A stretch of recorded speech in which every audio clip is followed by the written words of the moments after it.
dor de cabeça ou enxaqueca? Hoje eu vou dar 5 dicas para entender melhor se as dores de cabeça que você sofre podem ser enxaqueca.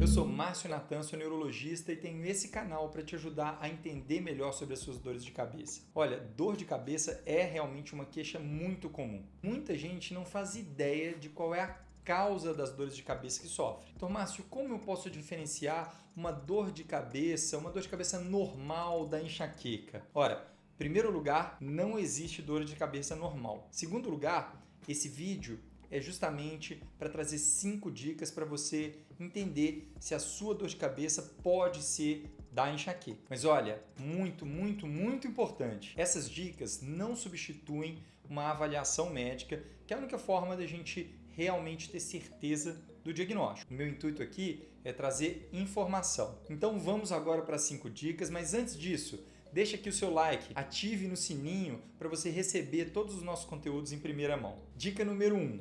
Enxaqueca se repete. É isso mesmo, ninguém tem só um episódio de enxaqueca na vida. A enxaqueca, por definição, é uma condição que a dor de cabeça se repete ao longo da vida da pessoa. Mas essa repetição ela pode ser muito variável. Há pessoas, como eu mesmo, que têm crises de enxaqueca muito raramente. Eu, por exemplo, tenho uma mais ou menos a cada 6 meses. Outras pessoas sofrem com enxaqueca mais frequentemente. 1, 2 vezes por semana. 2 vezes por semana, se a gente calcular, dá na média 8 dias por mês. Essas pessoas a gente fala que sofrem de enxaqueca episódica frequente. Mas infelizmente, a enxaqueca pode ser ainda mais comum e recorrente. Algumas pessoas têm mais dias que sofrem com dores de cabeça do que dias livres de dor. Essas pessoas a gente diz que sofrem com enxaqueca crônica. Então, a dica número 1 é: enxaqueca é uma dor de cabeça que se repete. Dica número 2.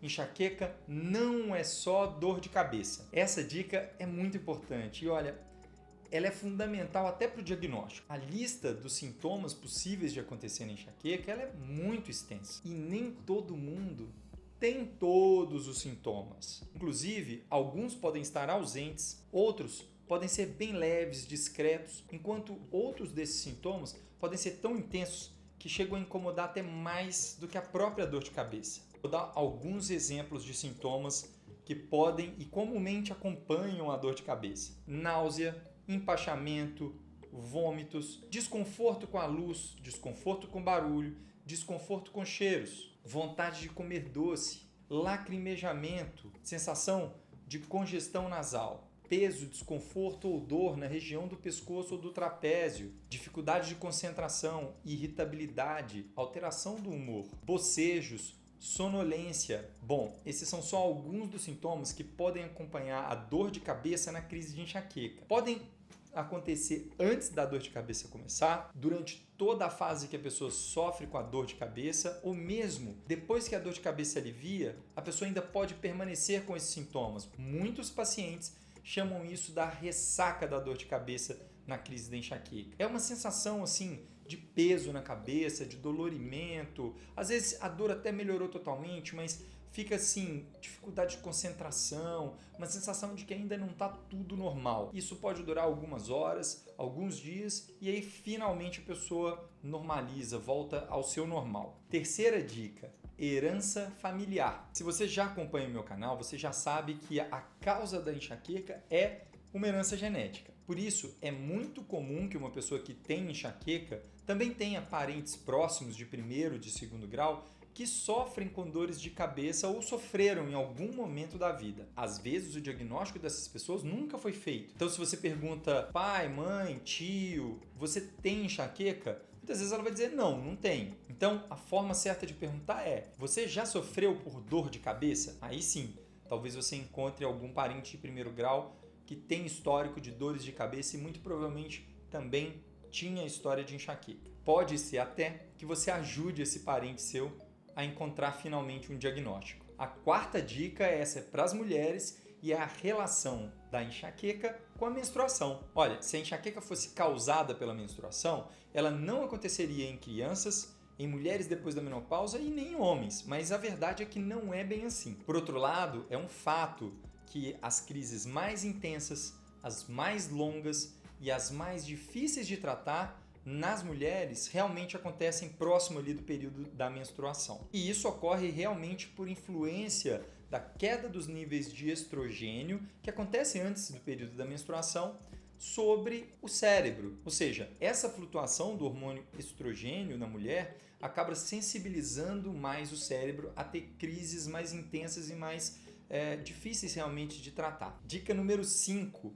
Enxaqueca não aparece nos exames. É muito comum que uma pessoa que sofre com dores de cabeça intensa eventualmente procure o pronto-socorro algum dia que a cabeça estava explodindo. Ela chega no pronto-socorro, ela tem enxaqueca e acaba que ela faz um exame de tomografia, ou angiotomografia, ou ressonância, ou angiorressonância e escuta do seu médico, afinal, o seu exame está normal. Eu sei que muita gente acaba ficando frustrado por conta disso, mas não é para a gente se frustrar. A alteração do exame nem sempre é coisa boa. Na maioria das vezes é algum outro problema ainda. Então, a gente deve saber que na enxaqueca, por mais intensa que possa ser a dor, o exame da tomografia ou da ressonância, ele é normal. E você sabe por quê? É porque esses exames, a ressonância, a tomografia, por exemplo, eles só são capazes de enxergar lesões que podem sim gerar dor. É o exemplo do tumor no cérebro, da hemorragia no cérebro, da sinusite. Agora, a enxaqueca, ela não é uma lesão. A gente